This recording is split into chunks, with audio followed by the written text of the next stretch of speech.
Welcome, archaeologists, insanely powerful space aliens claiming to be Egyptian gods.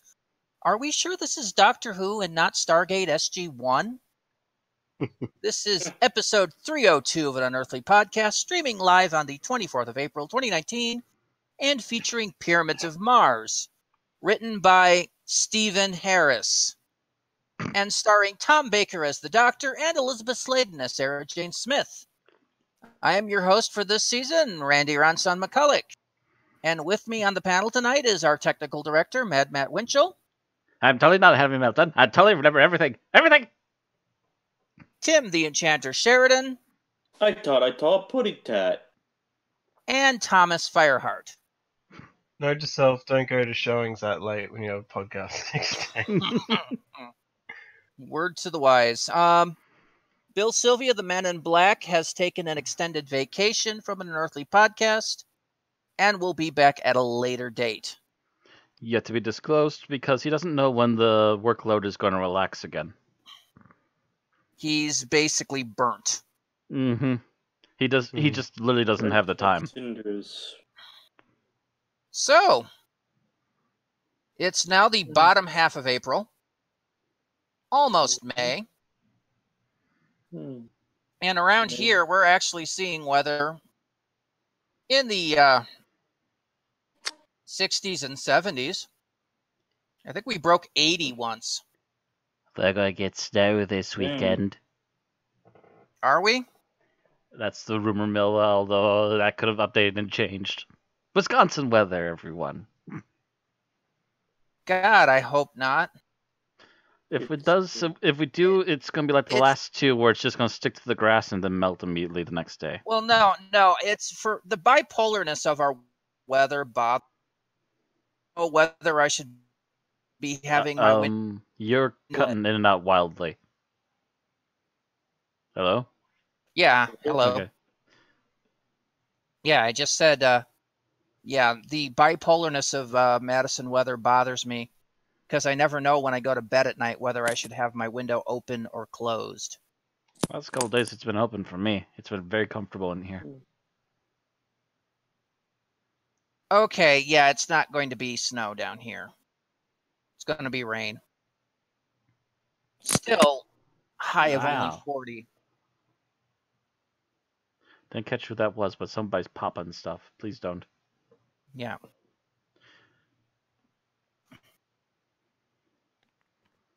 Alrighty, but yep. Hopefully things will just stay normal now, please. Yeah.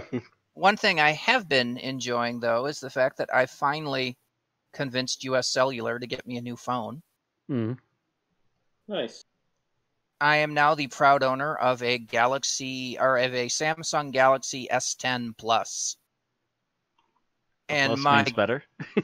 It does mean better than the regular S. There's, I think, the S10e, which is the low-end model, the S10 and the S10 Plus. And I think there's even like a Plus that's like $1,600 and has like a terabyte of data or a terabyte of storage in it. Jesus. Yeah, I know. They're stuffing a terabyte into a phone these days. Goddamn. Yeah, well, the one I have has like 250 gigabytes. I'm sitting here watching it just eat. I mean, I've spent years having to ruthlessly control the amount of apps on my phone, and now it just eats everything. Here's the fun part. More input. Pokemon Go. On my old S4, I'd start it up, and I'd usually have to wait about 5 minutes. Sometimes 10 for it to load the game. New phone, 30 seconds. Wow. Okay, that's a little bit faster than mine. Mine's about maybe a minute or two. Oh no, this just done. I'll blink and suddenly I'm at my character. I'm like, okay, I can do that. And I love the fact that there is this program called Samsung Switch, which just means it'll transfer all your data and like wallpaper and stuff from one phone to the other. Oh, that's nice. Yeah, I've been hearing a lot of phones are trying to get to that point. Yeah, well, Samsung did it. they have it, and now my phone, which, by the way, it was actually a friend of mine who's working for U.S. Cellular now who was able to get me the new phone. Mm. And he's like, well, yeah, the S10 Plus comes in 3 colors, black, blue, and pearl white. I'm like, let me see the blue. He shows me, oh, yeah, here's the blue. Okay, that's TARDIS blue. Done. It is the correct shade of blue. We shall acquire this. And I had to get like a clear back case so that I could see the So TARDIS. you can keep seeing the blue, yeah. And of course, the fact that even on my S4, my lock screen are the closed TARDIS doors. And once you're in the open screen, it's the later Matt Smith era TARDIS console. Oh, I was hoping for the coral. Oh well. Oh no, not the coral. The my favorite one. Your favorite one- one. Your recent one- most favorite one, yeah. The one with the blue lights, not when they switched it to orange when Capaldi took over. For some reason. I think they just decided it lit the set better. I'm swear to God that's the reason. I think that depends, and I guess depends upon what your camera people want. Mm-hmm. But yeah, I've always liked that particular console. So the Coral one, I don't like it that much. But that particular set, if you take a look at the controls, they did their damnedest to make it the traditional TARDIS console, 6-sided console with everything, which, the current Jodie Whittaker team took away again. I'm like, no, give me back the 6-sided console. But crystal theme, don't you like it? No. Go the fuck away. This is not the TARDIS as made by freaking Kryptonians. Actually, if it was made by Kryptonians, it would be green. I was just talking about the whole crystal thing. How if you look at the I know, but I'm just saying. The green instead of the orange. I just remember a lot orange in there. Anyway. I don't know.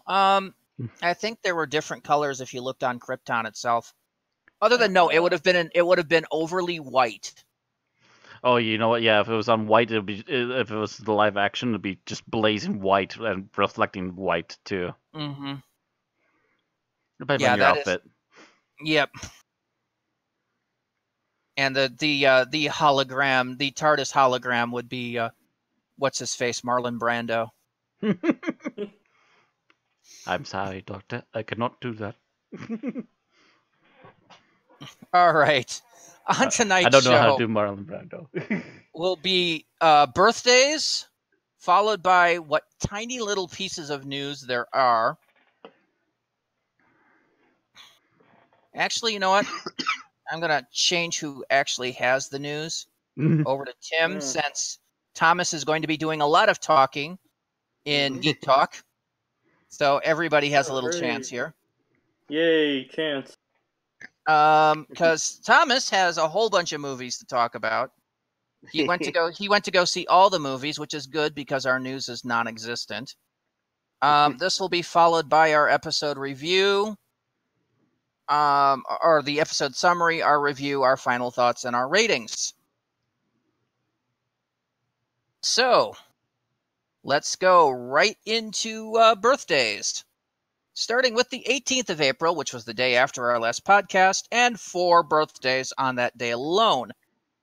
The first birthday is David Tennant, who played the Doctor from 2005 to 2009. He turned 48. You might also know him as the Purple Man from Jessica Jones, or as Barty Crouch Jr. if you're a Harry Potter fan and fond of the movies. Also the same day is Camille Kaduri, who played Jackie Tyler, Rose's mom, from 2005 to 2009. She turned 54. I didn't realize there's only 6 years between the two of them. On the same day is the birthday of Eric Roberts, who played the Master in the 96 telemovie. He turned 63. And finally, a posthumous birthday for David Whitaker, who was a story editor from 63 to 64 and a writer from 64 to 1970. He would have been 91, but died in 1980 at 51. Oh. Was it the usual thing? Actually, I'm not sure. Can't remember. I think we discussed that last time we mentioned him. Because he had a book come out a couple months ago. Yeah, it's quite possible. It's more than overwhelmingly likely. Yeah,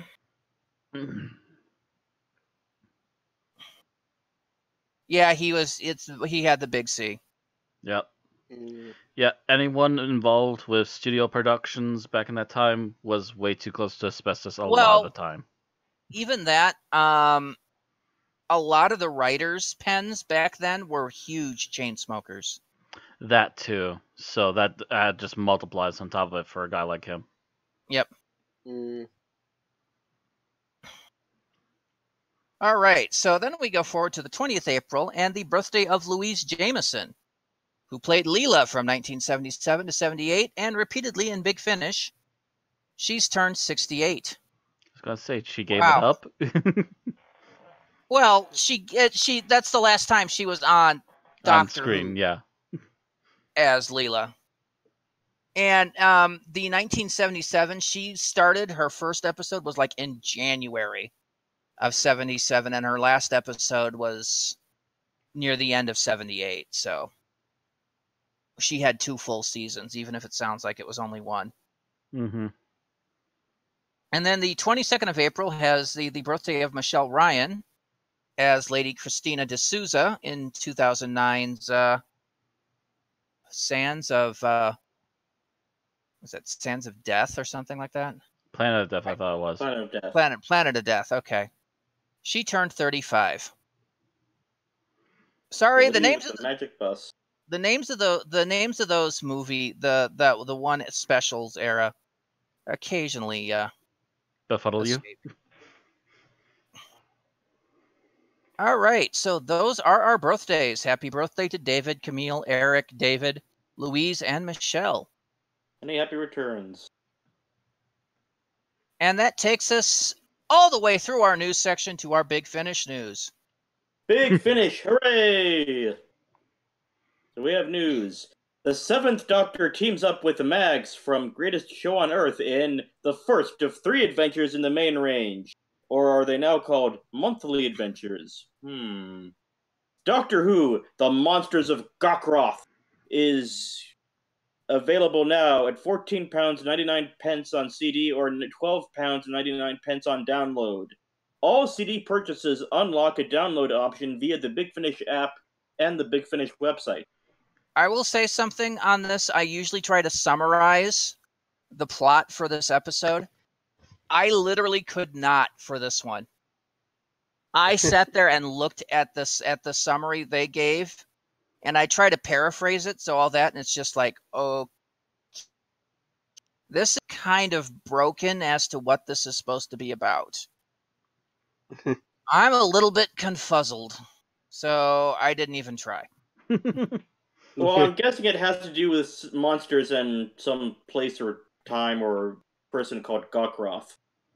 I think it has something to do with a planet called Gokroth, where apparently has issues, and then it has to do with Mags showing up, and she has issues of her own, but they don't seem to be related to each other, and I'm like, wow, this sounds like this audio is going to be all over the place. Just about.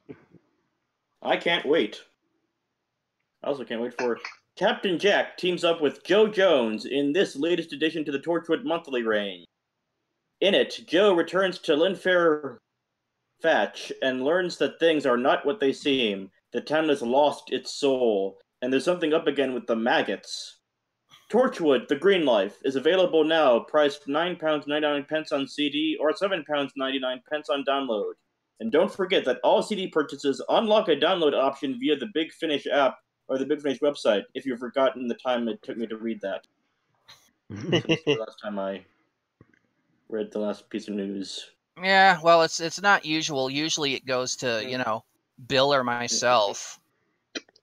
But Yep. Mm-hmm. And the all CD purchases unlock a download option is not usually something I include, but decided to this time. Mm-hmm. But yeah, it's kind of ironic considering the what was it, the series 10 or 11 the DVD set coming up, yeah. Yeah, that we just did last week. Apparently, we can't get rid of angry mutated caterpillars last couple weeks. Well, if the town lost its soul, maybe they should call him James Brown. Now, there's a thought. What would happen if James Brown lost his soul? Well, somebody must have obviously put it in a crystal and hidden in a different dimension. We gotta go find it. Sounds like a quest to me. Right. That's how Sutek would destroy the world. By taking away James Brown's soul? Yes. Everything would unravel after that. I'm trying to think of what other horrible things that they could do. What horrible, horrible things could it be? What? Who would do? Like take away Lars Ulrich's rhythm? I don't know, guys. I can't drum anymore. I've tried to do Master of Puppets like 6 times and I can't get the rhythm. No.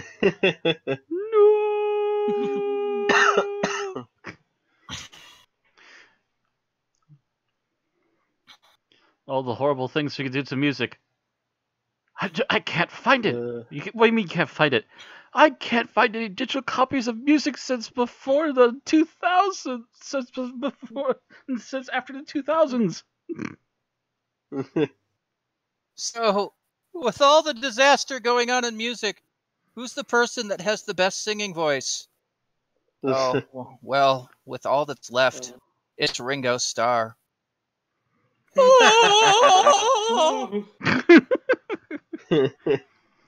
Okay.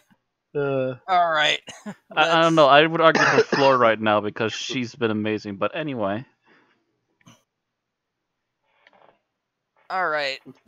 So we're moving on to our Geek Talk section. Not a lot of us have been watching television, but apparently somebody's been to the movies. A lot. Yeah, I actually...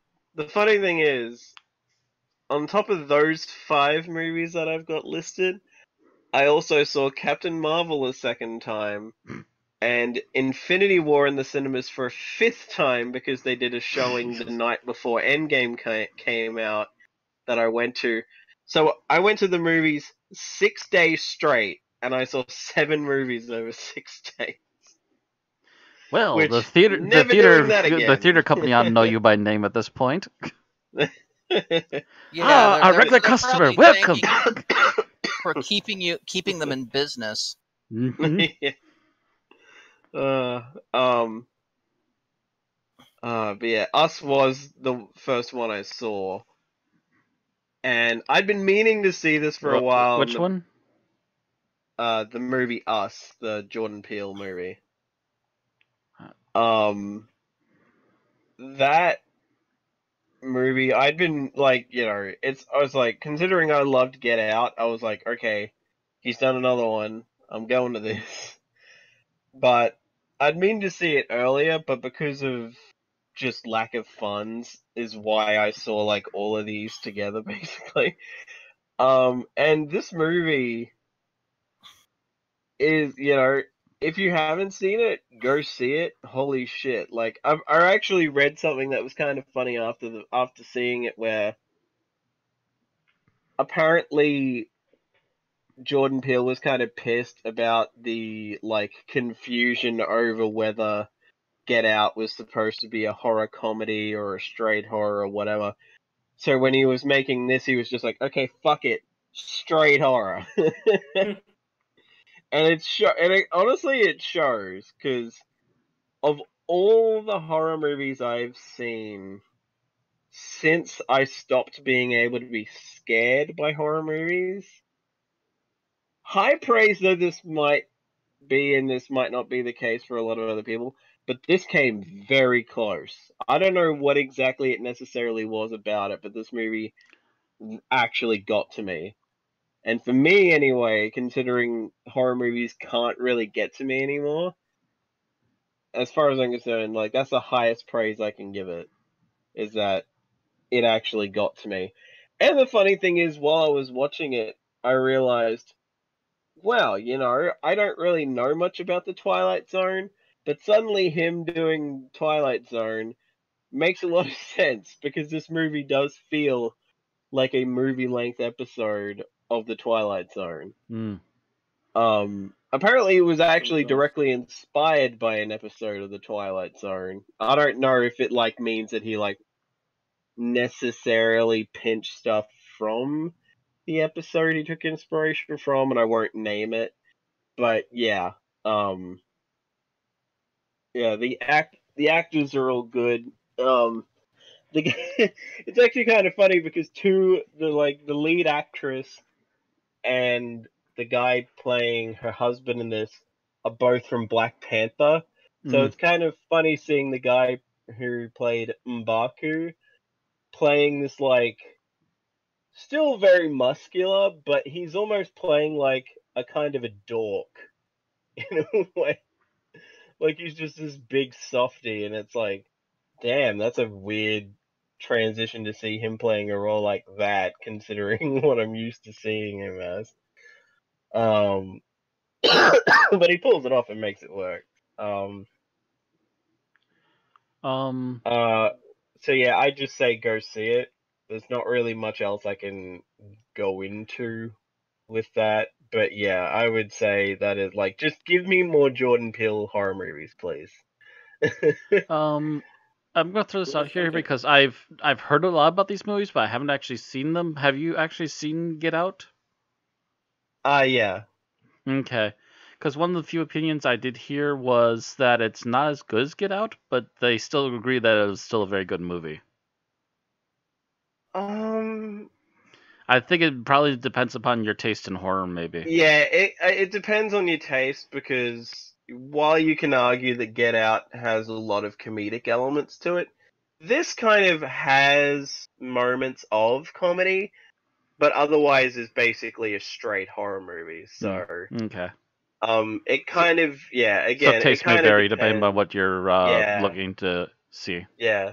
It's either way, I would definitely say that it is at least on, if it's not better than Get Out, it's at least on par with it in my eyes. It's still another good outing. Okay. From Jordan Peele. So yeah, I'd say go see it. Moving on to Shazam. I'm just gonna keep this one brief. But this, don't want to spoil it. just, yeah, because, like, I could gush about this fucking movie. Like, my god, like, I'll put it this way: it got to a point in the movie, and this kind of happened with Aquaman as well, where I almost started crying, because it's like, they didn't fuck it up. They actually did it. My god. Because, like, even though I don't really know, like, a fuckload about the character, I've been thinking, oh my god, it would actually, if done right, a Shazam movie could be great. And thank god, it's actually a good movie. I'm not, like, a huge fan of Shazam, but I know enough about the character to go, oh dear, please do it right. Yeah. Like, especially after what they did to Superman. Like, and there's, like, a moment that I won't even hint at, but there's a moment near the end of the movie that when I realized what was going to happen, that in itself just made me want to fucking stand up and be like, yes, fucking do it. and then it happens, and I'm just like, oh, thank God, yes. Like, I feel like if you guys go see it, you might be able to guess what I mean. But yeah, like, fuck, this movie. 2 solid hits in a row, because I loved Aquaman and I love this. Just go fucking see this movie. I don't know why the fuck Warner Brothers thought it was a good idea to release this between Captain Marvel and Endgame, though that will probably be like the thing that makes it so this doesn't necessarily make as money as I believe it should get. Possibly, but also I would garner the fact that there are diehard Shazam fans out there. Like for those who don't know, there was literally a TV show for Shazam in the 70s. That's how diehard the fans are. I was gonna say that's where my mum knew him from. It's like she remembers watching that show. And last I checked, the guy who played the human counterpart to Shazam in that TV show is a florist, and he ushers up flowers for big events for people like Ozzy Osbourne. Oh wow! Yeah, that is awesome. Yeah, so the guy is still around. He's still technically working, but he's doing well for himself. Literally, I saw this thing about him, and just all of a sudden you see a door open. Sharon! Shazam's here! So yeah, honestly, go see this fucking movie. And of course, the funny thing that occurred to me after the fact is, okay, between Wonder Woman, which, yes, I've said repeatedly has kind of a wonky third act, but otherwise is a solid movie. Aquaman and Captain... Oh, that almost said the wrong one. Shazam! Between those 3, you have 3 solid superhero movies that have absolutely goddamn nothing to do with either Batman or Superman. I think I'm seeing a fucking trend here. Now, it's time to reboot. It's time to reboot those 2 in particular. Well, I will say they can't because, or at least they are already looking into it. They are literally already hiring a new Batman right now because there's still a movie in production. Yeah, like Justice League is still canon, so they're gonna probably just ignore it, dude. They're probably just gonna ignore it. They have to, at least with Batman, because they couldn't come to contract negotiations, and they just decided he's done. Yeah, Affleck doesn't want to come back, and I honestly can't blame him. Yeah, because I don't know what the fuck they were doing. They fucked him over, because the funny thing is, he was one of the good things about Batman vs Superman. Like, one of the few things that I was like, yeah, the bad part of Batman v Superman was Superman. Yeah, I don't even bring Henry Cavill for that one either. I've watched this movie. It's like, okay, you've got Gotham City pretty freaking good. It's gray, drab, dreary, full of trauma. Yeah, that's Gotham City. Now let's switch over to Metropolis. It's gray, drab, dreary, and full of trauma. Hold on a minute. Yeah. Who's directing this thing? I was going to say, that's the problem, is that it's very clear Zack Snyder wanted to make a Batman movie, but was told, no, you have to make a franchise. And he's just like, I don't care. It's all going to be drab, boring, and... Not exactly. Zack Snyder wanted to make another Watchmen movie. That's been his... yeah. Well, that already lends itself to Batman, so... But yeah, except that he wanted to do worse things than what he did to Watchmen. And then, of course, the funny thing is, I feel like, at least at the end of Justice League, they finally get Superman right. But Batman just turned into Tony Stark for that movie, so it's like, what the fuck's going on? That's not quite right. Which I wonder if you're that hating was on just Bruce Wayne, but you're not hating enough on Batman. Yeah. And he's just telling every fucking person he can find that has powers that, oh yeah, I'm Bruce Wayne. It's like, what the fuck? This isn't... No, this is not Batman. Bruce be telling everyone. Like, he holds that card to his chest as much as he can, no matter who he's with. Yeah, like, again, this movie's great. Go see it. I honestly will be very surprised. Short of, like, not being able to afford it. I can see myself seeing this at least one more time in the cinemas before it's done. So moving on from that to Pet Cemetery, which is kind of funny because I saw this the same day I saw Shazam. So I go and see a fucking superhero movie and go see a fucking alternate adaptation or a remake or whatever you want to call it of Basically a a Stephen remake. King book. Yeah. For the sake of clarity, I've not seen the 80s movie and I have Shame. not read the book. Shame. So I was going in like completely blind. I don't even think I'd seen the trailer. But I figured, yeah, what the hell, I'll give it a shot. It's got John Lithgow in it. And this is another one of those cases that I've had before where I clearly saw the better movie first. Or at least the movie I was going to get more out of anyway. While I wouldn't say this version of Pet Sematary is bad, it is not, like, amazing, necessarily. Like, to me, it's like, it starts off a bit iffy. Yeah, I hear the Personally, start of against, this one is particularly a little meh. yeah. It's like, it takes a while to get you interested, or at least it did for me. And then by the end of it, I'm like, okay, I'm sold on this.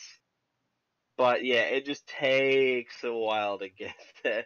I will say there is one fun little Easter egg that they have in there where, along a highway, I guess it is, or something, it's like, well, this is in Maine.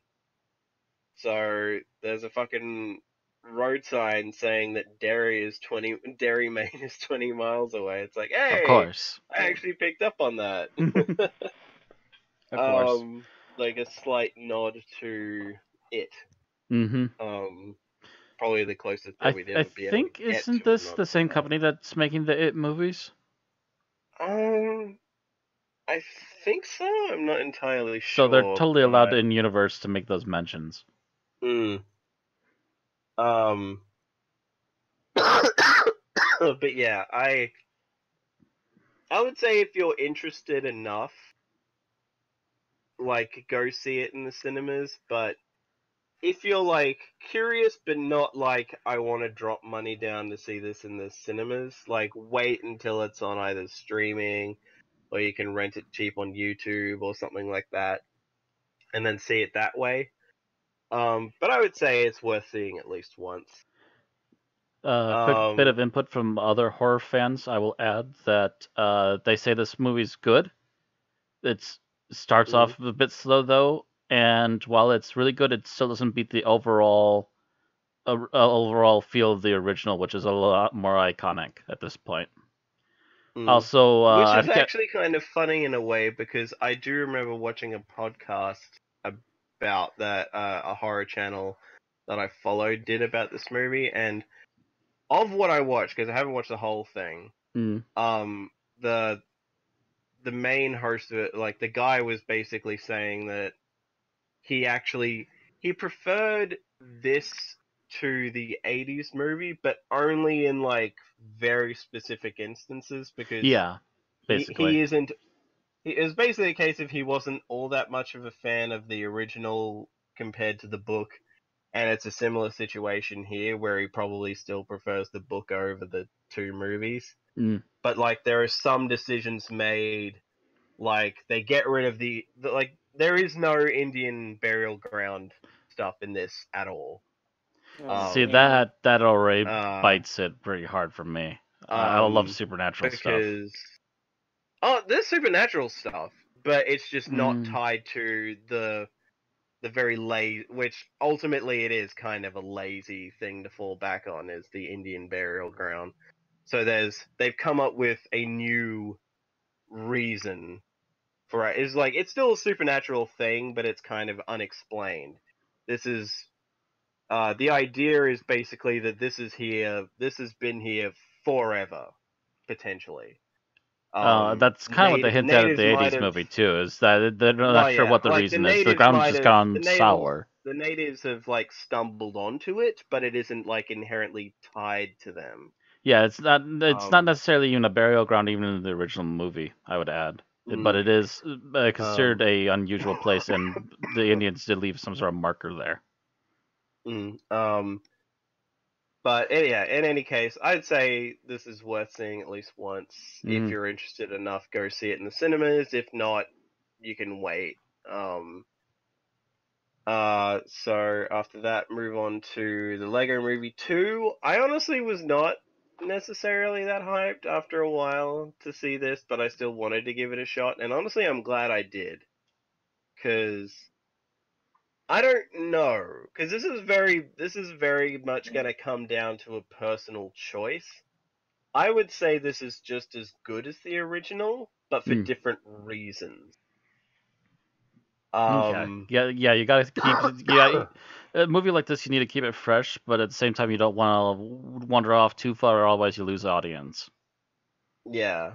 Like, for all intents and purposes, this is also kind of a direct sequel in a way. Or at least, like, the movie itself picks up where the last one ended, and then from there we get context as to why this is going on.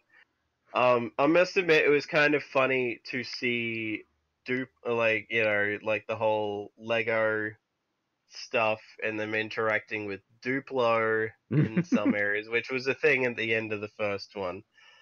And God, I swear to God, there's some other thing going on, The but children's Duplo, that's technically still Lego line. well, yeah, and there's like another. I'm assuming it's still something owned by Lego, but it's one where like the General Mayhem character that you see in the trailers, who looks very like normal, like compared to the Lego characters, looks more like traditionally humanoid. And all General that. Mayhem. Oh, it's like the character who looks I'm like just they're still checking basically the in like a name for the space character. suit. Oh yeah, like Okay. Yeah, that's they're odd. like they're very non-Lego-ish, but I'm assuming they're of like some line that is also owned by Lego as well. For the life of me, I Or it's didn't them remember that. riffing on a different Lego-esque line. Either way. Probably, but yeah, it's like them. There's a bit of Duplo, and then this other one, and it's just like this is kind of weird to see interacting with Lego, but okay. And it is kind of funny that there is that one um character. God, what's his name again? Rex Dangervest. That's it. The character that they go on about in some of the trailers, where basically the idea is it's kind of a jab satire whatever at roles Chris Pratt, who plays Emmett, has done. So it's basically Okay. Chris Pratt interacting with himself, because like he has pet raptors and he's in a spaceship and all this other shit. So basically, yeah, it's like Guardians of the Galaxy, Jurassic World, all these roles he's done recently basically rolled into one thing, in a kind of jerky way. It's almost the perfect head if I wanted to make a Snake Plissken Lego. But yeah, I would say if you liked or loved the first Lego movie, I would say absolutely give this a shot. It is, I doubt I would go to see it again, but I did enjoy it. All right. And I actually sat through the stylized credits just because I actually liked the song that they had over the end of these ones.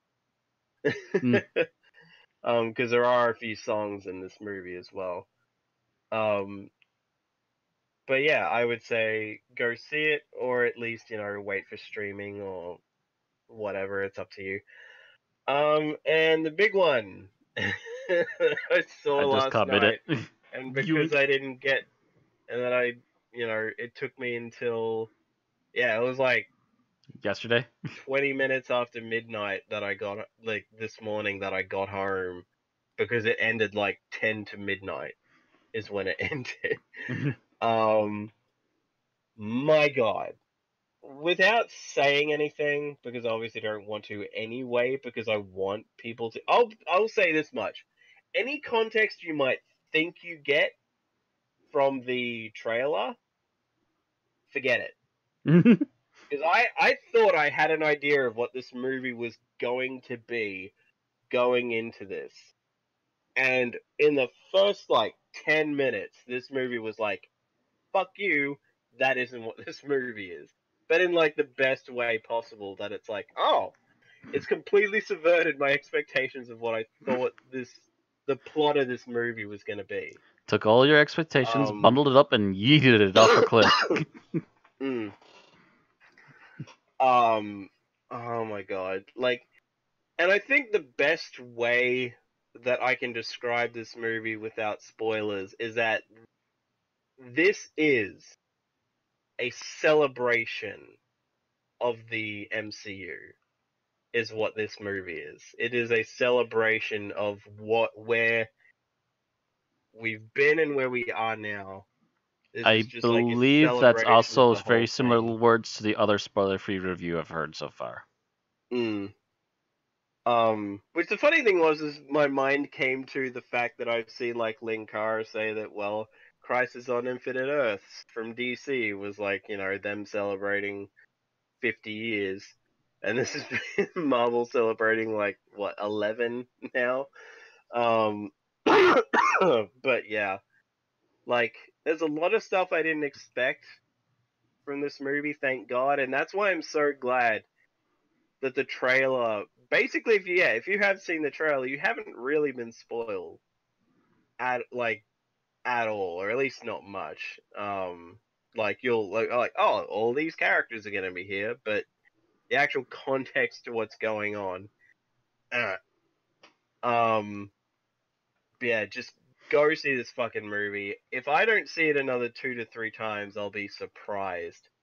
But given that I saw, like, fucking 7 movies over 6 days recently, I'm not going to the movies for another, like, 2 weeks.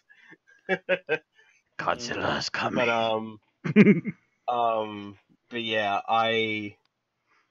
I'm so glad. I cried so much during this movie, and I'm just so glad that this wasn't, like, Infinity War setting up this, like, epic conclusion to the last 10 years, 11 years of movies, and then this being, like, shit. Yeah, that would have been the worst like, follow-up. Yeah, I was like, I was sitting in there waiting for it to start, and I was like, please don't suck, please don't suck, please. Like, Please that don't would have fail, been please don't so fail, please don't fail, horrible. fart. Oh. But yeah, like, my God. If this is the last movie the Russos do for the MCU, which honestly it wouldn't surprise me if they took at least a break and, like, came back later at some point. If this is what they exit the MCU on, good on them, because this was a very high note to end on. Go fucking see this movie. However, if you have bowel trouble, get the fuck out as soon as the credits start, because there is no credit scene. There is a mid and post credit scene in Shazam.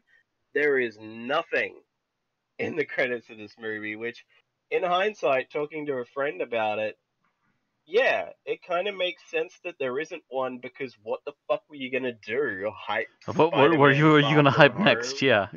Yeah, like, it's both the end of Phase 3 and the end of this chapter of the MCU. There's literally only one thing I would have put at the end of this movie, and I'm not even sure they could do it anymore anyway. But yeah, loved it. I'm gonna see it again. I'm probably gonna see it multiple times again. Yeah, this movie, like, drained me so much that I had a headache when I got home because I've been crying so much. I was so dehydrated. But yeah, like, go see it. Take hankies and tissues and whatever you need. Like, just. I'm just gonna sit I'm in the so seats and glad. just give a stern look like Kenshiro as slowly one tear goes down my cheek. But yeah, that's about all I can say without going into spoiler shit. So, yeah. Righto. Okay, are we done? I stopped That- listening when he got to Endgame. Yeah, he just finished. We're done. All right. He was very spoiler free. Okay, I just want to make sure because I Well, don't want to if he know. was gonna start going off the rails, I would clap. Mm. Nah, he did good. Yeah, as I said earlier, I specifically went out of my way when I got home to record like a rambling 1 hour thing, giving my thoughts on the movies, Just so you I could get get it that out of my and not have to worry about going into it. Yeah. yeah. All right. So, So with that I said- guess the next thing that we're doing is the episode summary. Yay, Mhm. summary. Are you with us this time, Tim? Because it was going to be you last week. Yes, then and, I covered for you. Sorry. Yes, and thank you so much. So, are you ready? I have the stopwatch up. I'm ready. All right. Begin in 3, 2, 1, go. So, an archaeologist in Egypt finds a secret room, and he says, "Ah, I found the secret room." And his Egyptian work crew say, "Ah, this is evil." And the guy says, "Ah, you're a superstitious, cowardly lot." He opens up the secret passage, goes up, is hit by a blind light, and screams. Meanwhile, the Doctor and Sarah Jane are in the TARDIS. Sarah Jane has just found a dress that belonged to Victoria, and she says, "Oh, look at my pretty dress." And the Doctor says, "Yeah, well, that's nice, but I'm going back to Earth, and I'm feeling bummed." But then the TARDIS is thrown off course, and Sarah Jane sees a face in the TARDIS, and the Doctor says, "You saw a face, but that could mean only one thing: the power." And he checks the thing, and he finds out that a mental projection of that magnitude was able to knock the TARDIS off its course, not space-wise, but time-wise. So they landed back at unit headquarters, but at the wrong time. In the year 1911. And they discovered that they're in the Priory, where that will become unit headquarters, but now it's being used to store a bunch of Egyptian artifacts that archaeologist from the first scene had found. And they're being cared for by this eccentric organ player. Here. And the organ player is being bothered by a doctor friend of the archaeologist named Dr. Warlock, which is a cool name, and says, "What are you doing in this place? I didn't introduce my friend. There's something fishy going on." And the organ player is like, "Soon you will perish before the might of the almighty powerful one, you infidel, heathen, blasphemer person, you." And the Doctor says, "There's something very fishy." But then the Doctor and Sarah Jane run into the brother of the archaeologist, and the brother says, "Oh, I happen to have invented this tuner radio type thingy that gets transmissions from outer space." And the Doctor says, "Oh, that's very advanced. Can I listen?" And he turns the radio on, and the Doctor says, "Oh, a message. Be sure to drink your Ovaltine." No, beware Sutek. And then the Doctor gets all blue screen of death face and says, oh no, if Sutek is here, then the crap has really hit the fan. Man, he must be stopped. So our archaeologist has been possessed by the power of Sutek, and Sarah Jane is like, who is Sutek? It's like, and the doctor says, oh, he was this alien being from another world, from Osiris, who came to Earth 1,000 years ago and was worshipped by the ancient Egyptians as the god Set. But then he was imprisoned underneath a pyramid. But now he's trying to escape because the pyramid is being powered by a radio signal from the planet Mars. So the plan, Sutek's plan is to make the archaeologist and a bunch of robots dressed as mummies build a missile to fire the missile at Mars, break the relay signal, and Sutek will come out. And the doctor says, like, if Sutek is free, not even the Time Lords themselves would be able to stop his almighty power. It would be rivers and seas boiling, dogs and cats living together, mass hysteria, and so they try to blow up the missile, but Sutek says uses his phenomenal, unprecedented psychic powers to keep the bomb from blowing up. So the doctor goes through Sutek's magic sarcophagus time portal to try and stop him on his own. But then Sutek mind controls the doctor to taking the TARDIS to the pyramid on Mars that's the relay station, and destroying the pyramid and using his robots to destroy the pyramid relay there. So they destroy the relay, but the doctor then realizes that since it takes 2 minutes for the signal to get from Mars to Earth, they still have a window of 2 minutes to stop Sutek from becoming free. So the doctor and Sarah Jane scramble to the TARDIS, go back to Earth, set up the TARDIS console in front of the a part of the TARDIS console in front of the sarcophagus time portal thing, do a quick techno jargon Deus Ex Machina thing, and destroy the power of Sutek forever. And meanwhile, the priory that they're in, that will one day become the place where unit headquarters is, catches on fire and burns down.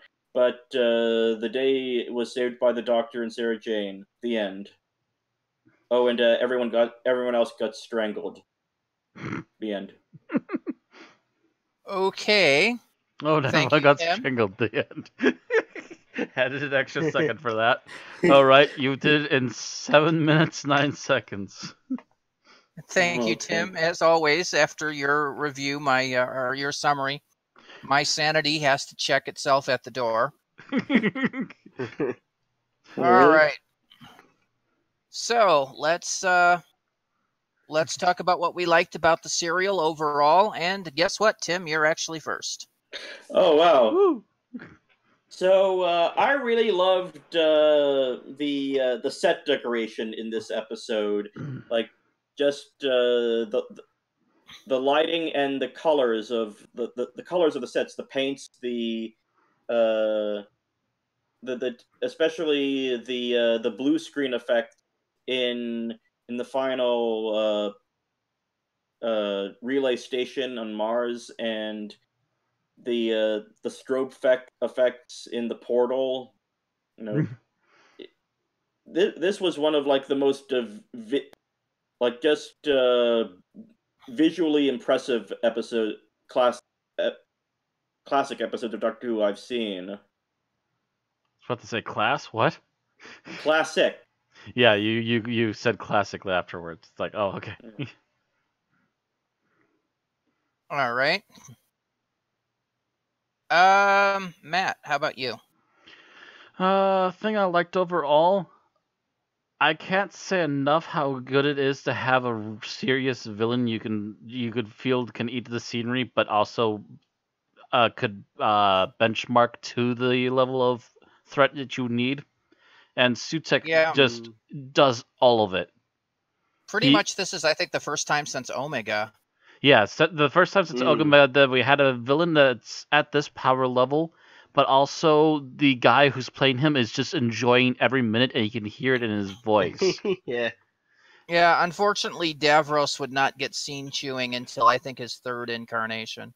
Pretty much. Yeah. So Davros would try to catch up eventually, but this guy just makes this entire episode just such a lovable villain. You just want to hear more of him as he oozes his sinister plans and goes on about how he's going to destroy all of eternity and etc. etc. It's just such a good villain. All right. Thomas. Yeah, I'm pretty much just gonna have to piggyback off that because mine was not so much Sudik himself, but the threat level that is posed. Yeah. Because it's always nice. I feel like outside of like Satan Pit, we haven't got that astronomically high. Like we can only really trap this guy. We can't actually like defeat him in any other way, kind of shit. I would agree with Randy that the only other one to mention would be Omega. But I think he meant Yeah. New Who. But New Who, Yeah, there's only been like Yeah. one or two monsters at best. Yeah, because they've basically forgotten that, oh no, the Doctor isn't the fucking highest authority. There's like all this other shit that's like fucking at elder best, the god Doctor is a level really shit. smart half-breed. Yeah. There are things out there bigger than him. Like, I can even remember hearing stuff that, like, some of the stuff he encounters in Classic Who is essentially supposed to be, like, not necessarily Cthulhu in nature, but, like, that kind of There are some inspired of old these, god-esque old things that do gods. pop their Yeah. heads up here and there, yeah. Yeah. That's like, this is shit that the Doctor can't even touch, basically. And yet he's still in this case, he's supposed to still be able to do something, but like he can It just takes him a very long time to try barely. and figure out a plan, yeah. Yeah. And even then, it's only really by trapping him the way he does that he can actually defeat him. Yeah, it's like, literally by and luck that and was, like, a happenstance that he's last-ditch able to effort. stop Yeah. it. Yeah. Like, I- that kind of thing is like, God, it would be so nice to have that, but I don't know if New Who would even be able to handle it. They could, thing but is, they would have to make it a multi-part or something. It's like every other serial in Classic Who, if you look at it. If you look at it, yeah. I mean, it goes back to, like, the Celestial Toymaker. Celestial Toymaker is probably one of the first that's almost on that level, yeah. Yeah. Yeah. The Black Guardian was one of those that, he originally was too big for him to deal with. Mm-hmm. Although they did kind of... They nerfed him, but they kind of nerfed both of the Guardians, to be honest. Mm-hmm. But in their original, in the original Key to Time series, they were pretty much deities. Yeah, I mean, hell, the original Time Lords themselves, when they showed up with fucking like insane, like it was like these gods just fucking being like, yeah, we're just gonna like force you to come back here and slow down time and erase the villains from from existence and shit like that. It's like fucking hell. And then of course, what happens to them happens. Well, what happens to them is they realize they've been overreaching their power, and Omega in particular, and a whole bunch of shit just falls apart. That and also Rassilon stuff too. But, you take a look at, even the later seasons of Doctor Who where he's playing chess against Fenrir to keep him trapped in a jar. Or, dealing with the ancient gods of Ragnarok. Yeah. And, it's all these uber powerful things that he's basically just trying to maneuver to keep them in place. Where the cracks have started to show, and he's just trying to be the Mason right now because, oh dear, if this all gets out. Yeah. Yeah. That so and then of course we come to modern Who, and yeah, the only one you can think of is the Beast. Mm-hmm.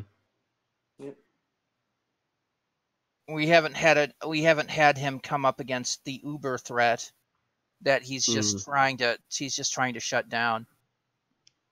And because now that I think about it, wasn't there like that one Matt Smith thing where it was like this incorporeal entity or something like that? I can't remember the exact thing, but it's like they had to sing something to keep this thing in check or whatever the hell. Oh It was yeah, like that some was Matt Rings of Smith a Cotton. Oh yeah. That kind of is almost on that level too, but they don't really show much for that one. Yeah. Just that it's a world-eating threat and possibly a galaxy-eating threat if it's let loose. Maybe more.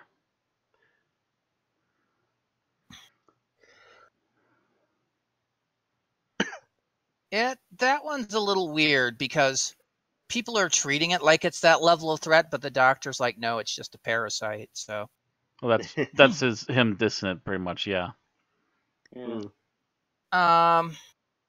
I thought Tom Baker sold that very well. That when the Doctor this time said, "No, this is this level of threat," yeah, we need to, there's no time to get distracted by the shiny quarters all around.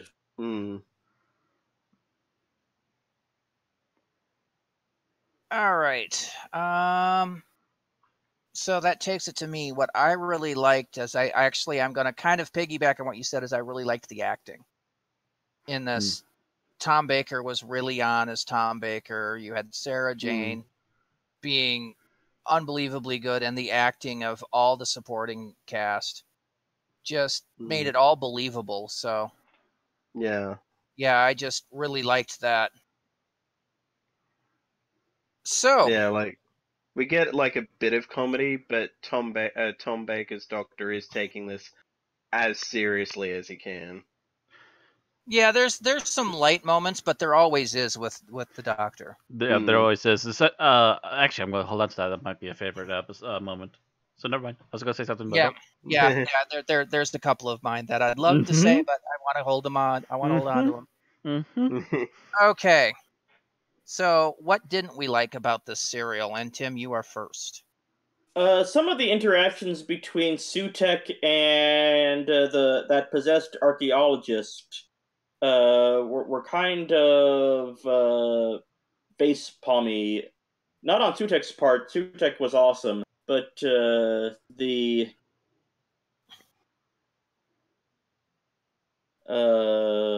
archaeologist was kind of cracker. Cracker. Bland cracker, yeah. Bland cracker, in that he was like when he would like question Sutek things is like the the barrier to the east side has been damaged, like how could this be, is like, and I'm like, don't question the almighty Sutek, just go fix it, it's like you you stupid wanker. The borrow price from the Brits. Yeah, just it was like little bits like that, like nothing too serious for me, but it was like, this could have done better.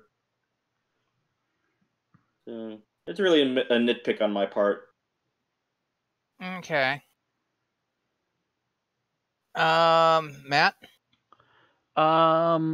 I will say one of the things that I have an overall complaint is that there's a lot of really good sets and a lot of really good effects, but there's a couple of things here or there that it feels like, oh, you just kind of threw this together, didn't you?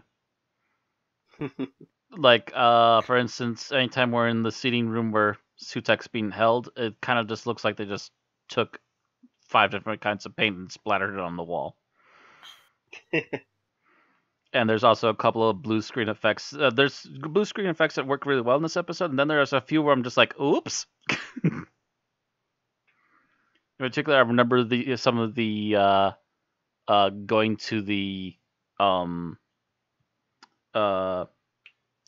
what do you call that? The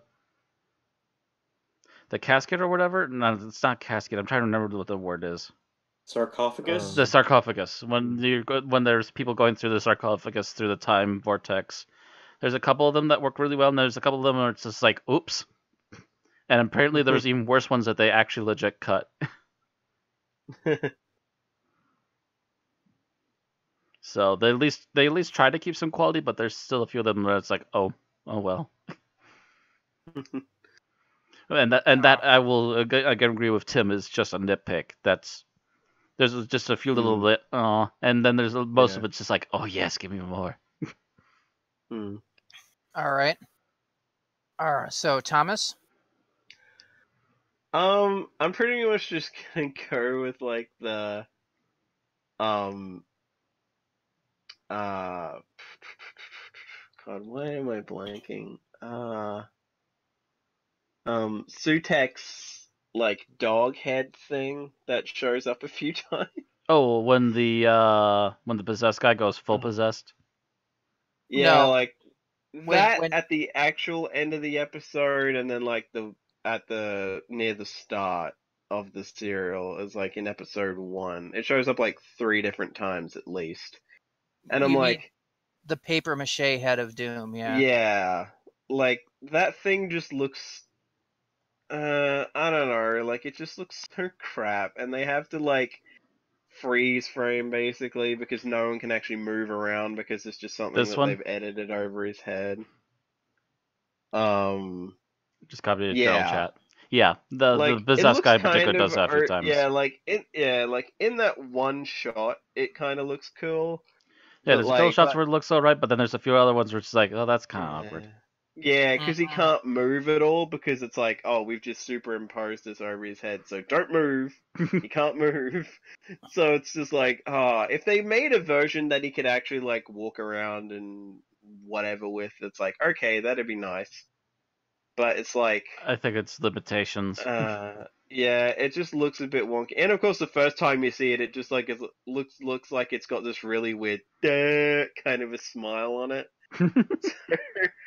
And it's just like, if they, and the funny thing is like the headgear that I already had to start with was pretty cool anyway. So it's like, why did we need the dog head thing? Really? We could have probably done without it. Yeah, that's kind of it was kind of a lame effect. It was an interesting idea, but the idea didn't work. Yeah. My only really complaint is that the mummies obviously didn't look like mummies. Yeah, I mean, there's just with something very odd about them. Yeah. Yeah, with whatever they used in the top of it, so that they had those weird kind of hollows where they shouldn't have hollows. Yeah, they also have unusual shoulders, so they look like they've been pumping too many weights, and now their arms can't quite work. Yeah, their proportions are off, and that should have been something that should have been relatively easy. At the same time, I think they wanted to make it obvious for the family that it's robots or something. It would have been an easier reveal, if you think about it, when they finally got one. It's like, yes, take the wrappings off that mummy. And then later on, they show the disassembled mechanism on the floor. It would have been cooler if that had been the reveal. And they didn't go that way. At least in my opinion, anyway. All right, so favorite scene. Tim.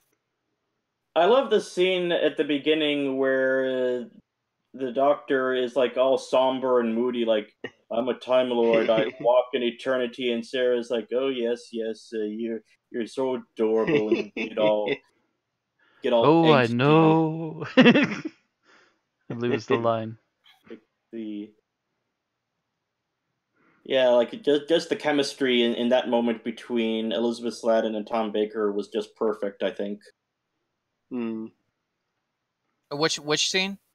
The beginning scene with Tom and Elizabeth. The Okay. Tom's having that whole like, Lasai, I'm a Time Lord, I live forever, etc. Yeah. Yeah. All right. Matt? We're on favorites right now. Yes. So, favorite moment? Oh gosh, I have two of them in particular. I'm trying to decide which one I want to go with. I'm going to go with they got back to the TARDIS. So how about we just leave? Doctor's like, all right, you really want to leave? Okay, here's 1980s Earth. Bing, open door, just nothing. Everything is dust and rocks. And she comes back and she's like, you're joking me. And the Doctor's like, no, it's a time machine. We've gone to your 1980s now. This is what happens when we don't stop suit tech. Okay. It just like hits home for, in particular for Sarah, just how important doing some of this stuff is. Just because you're time travelers doesn't mean you can just walk away all the time. Yep. Yeah. Okay, Thomas, how about you? Oh. Yes. When God, why am I gonna? When Sarah Jane gets stuck in the that tube thing out of nowhere, when the Doctor tells it to wait, and then the those robots show up and they're like, okay, you can only ask one question, and they'll give you a hint as to which is the right button or whatever to press to let her out, or you'll both die. And the way the Doctor works it out, that is basically like, okay, if I asked him, which one would he say it is? And then by the one it points to, it's like, okay, so if you're telling the truth, then that's the wrong one. But if he's the right one, then you're lying. I was like, then, but if you're the one who's lying, then that's still the wrong one. So this is the right one. Yeah. It was just kind of a nice bit of, okay, I'll use this to my advantage to figure out. I would have borrowed that about process 10 of years later. Yeah, like in a movie with David Bowie. Yeah, that's a pretty standard, This one always tells the truth. This one always tells a lie. Yeah. So we just ask you the point blank question, and it's what would he say is the right one. So either you're lying or he's lying, and in either case, both of you are telling me it's not that button. Boop. Yeah. All right, so I think my favorite scene is the point where they strangle the Doctor in the final episode. And Sarah's just, crying over what she thinks is the dead Doctor, and he just reaches up and taps her. It's like, because it's just one of those great moments. Well, It also brings up the respiratory bypass system, which gets a lot of play in the Tom Baker era. So we're through favorites then? Yep, now we're to least favorites. Side favorite, the moment where they walk into the room, see the mummies, and immediately walk backwards back out of the room. Yeah, that is great. No? Yeah, the director, I think, had a great time with this. Yeah, all the nopes from them, yeah. Just nope. a matter of fact, I think they said that one was ad-libbed, actually, that they just walked backwards back out of the room.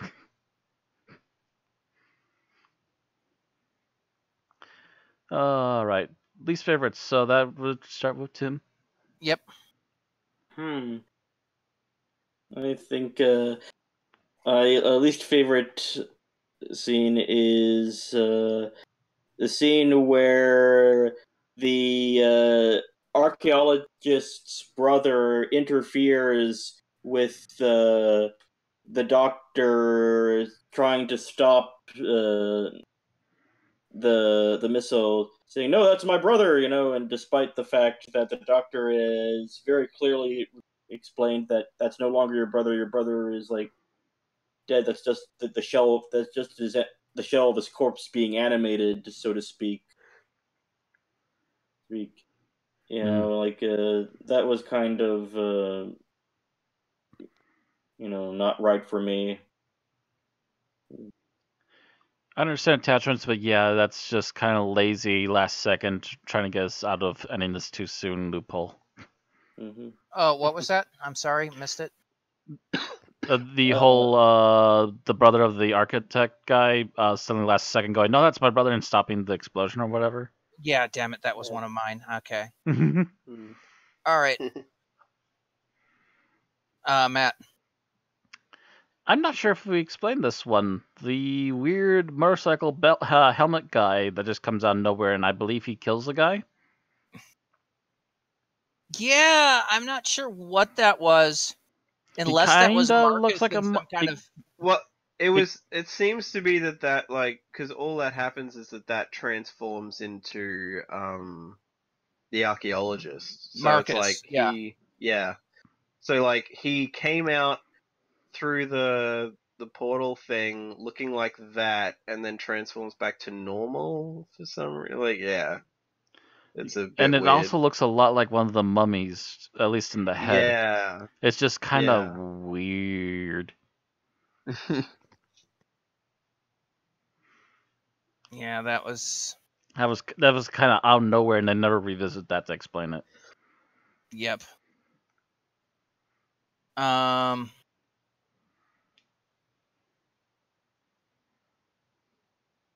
that's mine. Thomas? Yep. I'm just gonna go with that the poacher guy's death, Oh, just because it's the kind hug of to funny. death. Yeah, the fucking double bear hug time too. It's just kind of hilarious because it's just like they're not. I don't even think they were like necessarily holding him at all. Had it like No, was like between them. they're with their arms and hands the way they are, they couldn't really grab them. Yeah. They just look like they're trying to walk towards each other to give each other a hug. The guy just happens to be trapped between them. Yeah. Oh, give me a hug. I miss you, man. Ah. Yeah.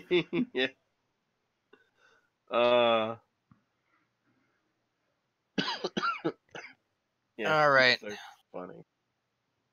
All right. I'm trying to think of another one here. Just give me a moment. Trying to think of another bad one. Yeah. I will say that all these bad scenes are more or less nitpicks, to be honest. Yeah, they are. Yeah. It There's is not a lot of kind of bad hard to scenes in find here. something wrong with this episode. Damn you, Stephen Harris, for making a Oh, good episode. Okay. Uh-huh. So when you're dealing with the Egyptian guy, when you first get him, he's basically channeling Captain Nemo with the freaking pipe organ. I'm like, seriously? Oh, the guy with the little fez. Yes. Fez guy. Yeah. Yeah. First see him, he's just hammering away at the keyboard. It's like, or at the pipe organ. I'm like, seriously? You want to go for any other villain cliches? Disney did this a while ago. How about the organ sinks into the basement? At least it'll be harking back to a Vincent Price movie. So yeah, I was just like, okay. I love Dr. Phibes. All right. So that was my least favorite. Now, final thoughts. And Tim, you're first. This was a very impressive episode from start to finish. I had heard about this episode many times before I actually sat down and watched it, mainly from you all. But still, like, this is like a great episode. It is a great villain in Sutek. One of the best interactions between Sarah Jane and the Doctor throughout the episode. And also, even the so-called the red shirts, so to speak, of the episode were set up surprisingly well. That you sort of knew, like, these people are just introduced so they can get killed off later, but they were real enough. Like the the archaeologist had the doctor friend and his brother, like, were made human enough that you could empathize with them in the brief moments that we got to know them. So this episode really did a lot of things A plus. All right. Anything else? Crickets. Yes, I believe that. What do you call it? We should mention that the guy who played Sutek would go on to play the Beast. Oh, yeah. Yep. So, We may have mentioned that recently. Anyways, yeah. Yep. That's the thing. That's a thing.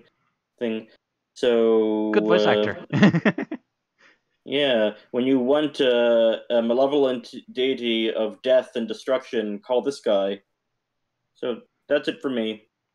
Okay. Matt?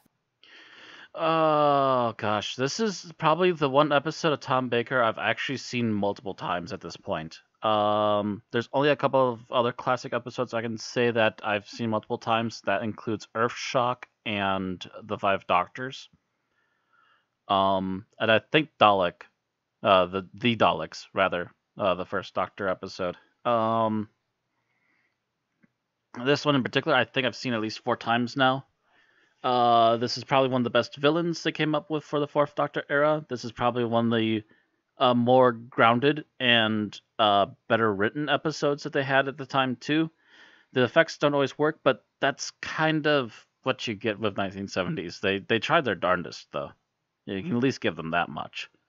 The acting is superb in this. The main cast in particular are excellent and just seem to have finely tuned perfectly to what their characters are about. And it finally explains a few other questions that fans may have had at the time and gives it to you up straight. And also the thrill of a villain that you don't know how they're ever going to defeat, but you still manage it in 4 episodes is also an interesting twist, because you don't see that often anymore in Doctor Who. Other than that, this is a memorable one. As we mentioned, we mentioned this episode a lot, and it's because it's just that good of an episode despite any flaws. All right, you done? That's about it. Thomas? I feel like I honestly don't know how many times I'd seen it before I watched this for the podcast, but I do know that I've seen it at least once. And I was honestly kind of a little scared to revisit it because it's one of those serials, at least in Tom Baker's era, that is regarded as one of the better of his era, or possibly one of the better stories of Classic Who in general. So it's like, you almost kind of want to be like, oh, I really hope this doesn't, like, one of those cases where the height, like, the bar is set too high. Mm-hmm. Thankfully, that wasn't the case, because I enjoyed the absolute hell out of this. Even some of the hammy acting, honestly, is just like, it doesn't take me out of it so much as I'll still get, like, a laugh out of it. but not in like a way that detracts from the episode itself, thankfully. Great villain. Almost wish we had more villains like this, but God knows there's a surplus of them in Classic Who anyway. He's just one of the few that I've seen in Old Who like this. Love that the Doctor's written as like clearly afraid that this villain is going to win, which is one of the things that sells the crap out of it now, and is a problem I have with New Who because the Doctor's always too goddamn jerky about some stuff, and like this kind of level of threat, he'll just be like, "Ooh, you look great, don't you? You look this whatever." Like, but haha, fuck you, I'm the Doctor. Whereas this is like, oh shit, oh shit, oh shit, oh shit. But yeah, great. Would highly recommend this as something that is like required viewing for the Tom Baker era. Like, if you're gonna skip over some stuff, this is one thing you do not skip over. And in a way, I would actually kind of say that this would not be a bad idea to show someone that you're trying to get into Doctor Who. Because if they like this, then you can show them more. If they're not really fond of this one, you can probably just not show them anymore because I'm not sure if they'd be all that sold. At least not Classic Who.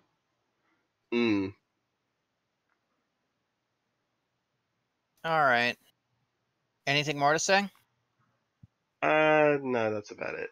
All right. So my thoughts on this is that this is a good episode of Doctor Who. It was well written by by pretty much a team. For those of you that weren't listening last week when I mentioned it, Stephen Harris is an alias for Robert Holmes and Louis Griefer. And Robert Holmes, of course, is very well known as a very good Doctor Who writer, and it shows in this. The writing is strong. The ties to ancient Egyptology and everything is so great that 20 years later, they would start using it for a series called Stargate. And that kind of took off places. The acting is great because this is Tom Baker at the era where he's at his best, playing up against Elizabeth Sladen, who is probably one of the most beloved companions ever. The villains are impressive. The actor that plays Sutek, I forget his name at the moment, does a great job, so much that Big Finish needed to get him again when they decided to involve Sutek again. He is good. The supporting actors, while not quite as good, are still good enough to pass muster. The Egyptian effects look good. I mean, as far as I know, they just borrowed some stuff from a scenes from Aida, as far as I know. But either way, it all looks like stuff that you'd expect archaeologists to have brought back at the time.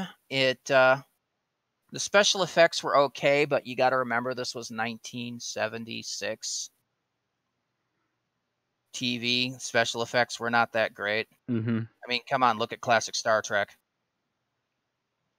But it was still good enough to get its point across. All in all, this is a great episode and very indicative of its era. All right, let's go to the scores. And Tim, you have the first points. Well, since this is a classic episode that it is, and anything flaws in it were really just minor things that didn't really detract from anything, I'm going to give this 5 stars. Okay. Matt. I'm pretty much on Tim. 5 stars. Thomas. Same. So that 5 we wanted from the Ark, we got this week. I can pretty much tell you that my votes are going to be 5s pretty much down the line here. For a while, at least. For the first 8 episodes of the season, because these are episodes I handpicked to be the best of Doctor Who. So there we go, with 4 of the 5 reporting, until Bill decides to come back and take care of his backlog and be a Sutek, by the way, was played by Gabriel Wolf. That's right. Thank you. I was looking that up to make sure we got that. Because I don't even have to know this is a 5.0. Oh, bless his heart. The picture of him on Wikipedia for the TARDIS data core is him with a little Sutek on his shoulder. Well, you know, he became well known for the role, even though he only really played it once. So with a combined score averaging to 5.0, Pyramids of Mars now comes in at number 6, or tied for number 1, depending on how you want to look at it, on our list of 291 things reviewed. It is on par with Caves of Androzani, Remembrance of the Daleks, The Hand of Fear, The Face of Evil, and Sarah Jane Adventures: The Lost Boy. It is better than The Pirate Planet. It's better than everything else. Torchwood Kiss Kiss Bang Bang, and An Unearthly Child minus the Tribe of Gum, and it is not as good as nothing. Like I said, it's literally better than everything else. This is topping our lists. Yeah. Only at number 6 because 5 people got there before it. And I would like to point out that this means out of the top 6, 4 of those involve Sarah Jane in some way. Hand of Evil, Hand of Fear, Face of Evil doesn't. What's the Face of Evil? Face of Evil is the first one with Leela. So it's that's half right. of them. 3 out of 6. Bleh. 3 out of 6. 3 of the top 6 are Sarah Jane. One of them's a Leela episode, and I'm fine with this. Let's see. One's a Leela episode. One's an Ace episode. I'm also fine with this. One is a Fifth Doctor and Perry. Fifth Doctor. I'm fine with this. It's the Fifth Doctor's final episode, so yeah. Yeah. Especially his final episode. That was the best episode, sadly. So there we go. Number 6. At least it went off with a bang. Out of 291. That is all we're going to say about Pyramids of Mars. Somebody hand me a bacon sandwich.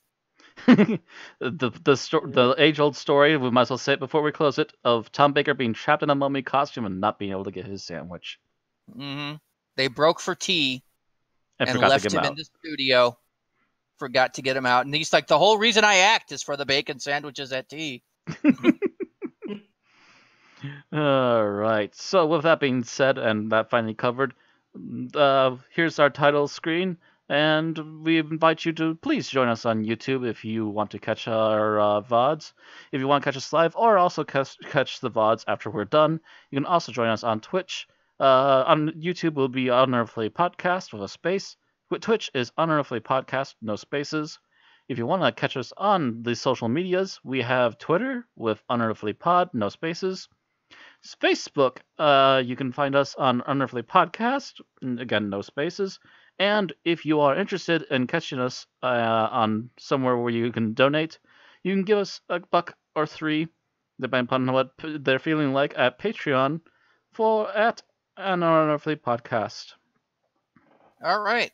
So next week, we move forward with more of the good. Moving forward one era to the Fifth Doctor era. It's my first personal favorite of the entire era. It's Kinda, written by Christopher Bailey and starring Peter Davidson as the Doctor, Matthew Waterhouse as Adric, Sarah Sutton as Nyssa, and Janet Fielding as Tegan Jovanka. It's been a while. I need to rewatch this. We will see you next week. Yes. Good night, everybody. Nighty night.